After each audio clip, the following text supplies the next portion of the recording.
Trans Am worldwide. My mom owned one. My dad owned one. My wife owned one. I've made all their commercial content for, gosh, I guess the last 6 years. The production level of where we started versus now has gone up quite a bit.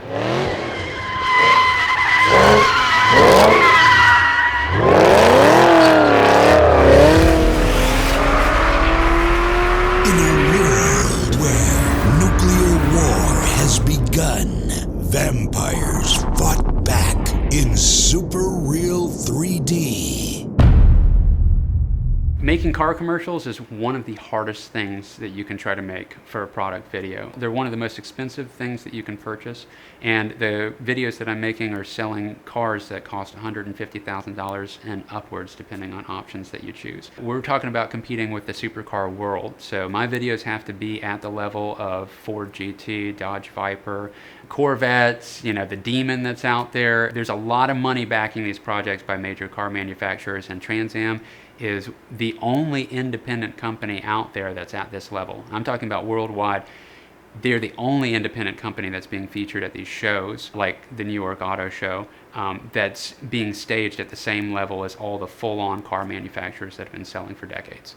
So I'm trying to compete with that on the production end, and it's not easy. But so far, the responses that we've been getting from things are kind of showcasing that it seems to be on that level, and they're selling a lot of cars. So it seems to be working, and it's very, very exciting to be a part of all of it. Every year, they have to come up with something that, you know, really raises the bar on themselves for what they're accomplishing. We did the Bandit with Burt Reynolds, extremely successful, 77 one-time builds. They sold out of those. This time around, they have made the 455 Super Duty Trans Am, which is a completely customized 1,000 horsepower engine, along with a brand new body. It's the first time that they've ever built on the new Alpha platform, which is lighter, handles better. All the new Super Duties are carbon fiber. Carbon fiber hoods, carbon fiber fenders, fascias, splitters, diffusers, deck lids, spoilers, carbon fiber roof skins, carbon fiber hatches, carbon fiber headliners. So again, we're increasing the strength, dropping the weight, and building something that's going to be beautiful for a long, long, long time to come. We know we want to give the best possible automobile down to the nuts and bolts. That makes carbon fiber an easy choice. And everything else is carbon fiber. Wow. It's fiberglass. No, it's carbon fiber. Oh, okay, carbon fiber, wow. They also wanted to up the ante on the engine. They actually sent the engine to a NASCAR engine builder in North Carolina, Joey Arrington, and he went to town on creating basically the equivalent of a NASCAR engine. These things are crazy fast. I mean, we're taking a 376 cubic inch motor from a Chevrolet car, and we are turning it into a 455 cubic inch, just a monster motor. Not only are we coming out with a Super Duty, but it's going to have a 455 in it, and it's going to be a Super Duty, like no other before. When I approached the video, the idea was to make a 5 to 7 minute video. Some people might say even that might be long, but I strongly disagree, because even with the Bandit video, it's over 5 minutes and got 40+ million plays between Facebook, YouTube, people sharing it, and that doesn't even count different networks taking it without my permission and cutting it apart and ripping it up and using it for their own edits and putting their own narrative over things. I didn't complain. It's commercial world. It's more advertisement for the Trans Am. That's what it's all about. But it is a weird world now when it comes to copyright issues, because the laws cannot keep up with the pace of what the internet now allows. Anyway, I ended up making a 14-minute video. And what it really became is not a commercial or even just a product video, but it really became like a making of. I believe that the Trans Am is arguably the most recognizable American muscle car in history. In every one of us lives a little bit of a bandit, a little bit of an outlaw. So in 1977, you have a nation watching as the Bandit races across the silver screen. Bold, audacious, it was fearless. A new generation of car lovers is born. Then I went to New York and we filmed at the New York Auto Show. And the New York Auto Show usually has an attendance of roughly 1 million people. It lasts for several days or maybe a week. I was only there for a few days. Filmed out there, came back. We later ended up at SEMA in Las Vegas, which was unreal. I mean, I would say hands down my favorite footage in the entire film was filming out in the canyons with with that car. I mean, just talk about an amazing combo. So that was awesome. The Red Epic Dragon really showed its stuff there because of the dynamic range and color rendition that it pulled out. That was like a real step up for me. It was very exciting. It's extremely nerve-wracking, though, traveling with the Red Epic Dragon via airport and sending gear in Trans Am vehicles to arrive at the show without me prior to me arriving at the actual events. Trying to track down my gear, that got more confusing. Having my gear travel independently of me, it was a necessity, and it had to travel in either Trans Am trunks or in trucks that carried the Trans Ams out to Las Vegas. I did the same thing when we went to New York. At the Las Vegas shoot, it was more complicated because when I arrived, my gear was not there, and that is because Fishbowl Media, who is producing a show for Trans Am, a reality show that'll be coming out on Discovery Channel anytime now, that I also helped film some things for. Well, the crew that was out there, they were filming some stuff for their show. My stuff got pulled out thinking that it was part of their stuff. They recognized that that wasn't their stuff right away, but I didn't know where my stuff had landed at that point, and I didn't know which vehicle or truck or where I had to find it.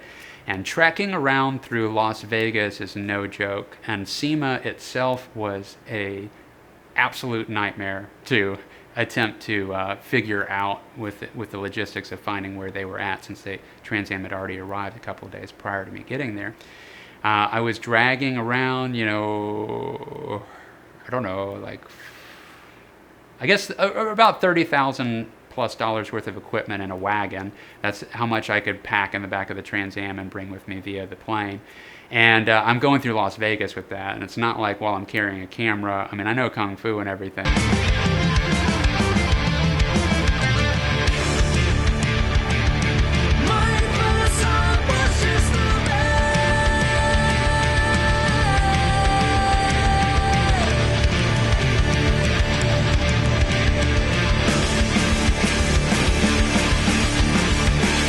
Give me a break. I'm carrying all this gear. If I drop it trying to fend off somebody ganking something out of the back of my wagon, then I'm screwed there anyway. So there was really no way to win. I was going on good faith of humanity not to mess with me there, and luckily it all worked out. I was eventually able to find where they were at. The two designers for this build was Tom Sawyer, who works in-house at Trans Am. Tom works until he can't. We'll find him on a floor somewhere in the server room, sleeping on bubble wrap, and he'll get up in the morning, wipe the sand out of his eyes, get some coffee, and get right back to work. And also Bo Zahlen, who actually lives in Sweden, and he's designed an entire series of boats for companies. He's designed for Jay Leno. He's designed stuff for the King of Sweden. His stuff's all over magazines. He's a crazy rendering artist. Really, really cool work. And when I got back, actually, from filming in New York, where I got to interview and meet Bo Zahlen, he did the nicest thing ever. He threw me a bunch of logo renderings of a new logo for my company, Rough Cut Productions. I had no idea he was going to do that. Super nice. And you darn sure bet I ended up using them on my website, but he inspired me to raise the bar on my website too. So when I got back, I had a little bit of a window there, and I rebuilt my entire website from start to finish. And it took like 3 weeks, and it was really hard. And I don't know how to build websites, but I used Adobe Muse, where you don't need code, but you do have to have some Photoshop skills and a basic concept of how to copy and paste embed links. But if you can do that, you can make your own website, and you can take a look at mine to see that that is a reality. I do have some experience with Photoshop though, so that gave me a head start. But Bo, thank you so much for that. That was huge. If you guys are looking for logo design or something like that, you can reach out to Bo. I mean, he's really into doing projects that are fun, that he can sink his teeth into, so you might want to reach out to him. One of the real hardships that I had to decide on in making this video was, at the time of me beginning to make it, Fishbowl, who's making the reality show of Trans Am for Discovery, really wanted to have me on board to help film the show. And I was really interested in it. This is the situation I really ended up in. I could either make a video from start to finish where I'm directing it, writing it, scripting out what I want it to be, editing it, color grading it, filming it exactly however I choose to, and onward. So it's completely a project that I, thought of from start to finish. Or I could operate a camera daily for 10 hours a day and help film a show, which is a really big deal, and there's not that many awesome opportunities like that in Tallahassee, to be honest. And I'm sure that would have paid well too. Probably would have made more doing that. But I just had to go with making my own personal project this time around. Maybe I'll help film more. I ended up getting to do some filming for Discovery.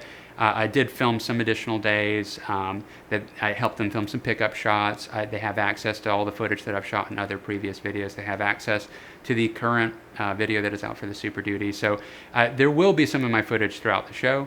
So I kind of got that too, but because I didn't go ahead and sign on to filming, every day for the stint of time that they were here for a few months, I ended up getting to make my whole own piece from start to finish. And then another kind of cool thing happened. And look, I don't know if I'm going to appear on the show or not, but they did come out and actually film one of the days of filming for my video that I made for Trans Am.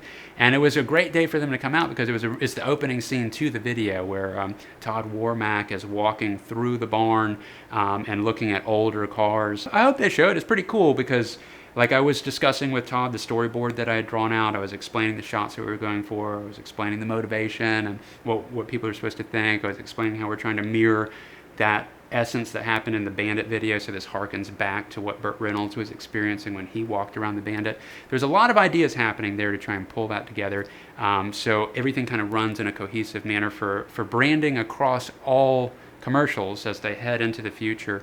And we don't want to just leave the Bandit in the dust, even though they sold all of them. That was a hell of an achievement to have made that vehicle all personally signed by Burt Reynolds and sell out of those. Those things are going to be worth some money one day. I mean, they're already worth some money, but they're only going to go up in value from here. So that was a real hard decision for me, but that's the decision I came to. What do I think about that after having done it? I feel like I made the right decision. I made the decision that fulfills me the most as somebody that loves doing this type of work. As an artist that wants all hands on every aspect that I can think of, especially for a project that's that important. It was awesome. Anyway, that was a heck of a project. The video's been out for a while. This video that I'm releasing now to explain all this is a bit late, but I wanted to at least give a little backstory on that because it was a really big experience in my life, and it was filming that had to happen over the course of really a year because I had to wait for certain things to become available during the stages of the build, and so that's the most drawn out project I've ever done as well. But I enjoy it, and I look forward to the next thing. We're going to show some speed for their drag race edition, and that is coming up. That's going to be a really fun video to reveal too. So take care, guys. Comment below if you have any questions, and I will try to get back to them. Movie Voice.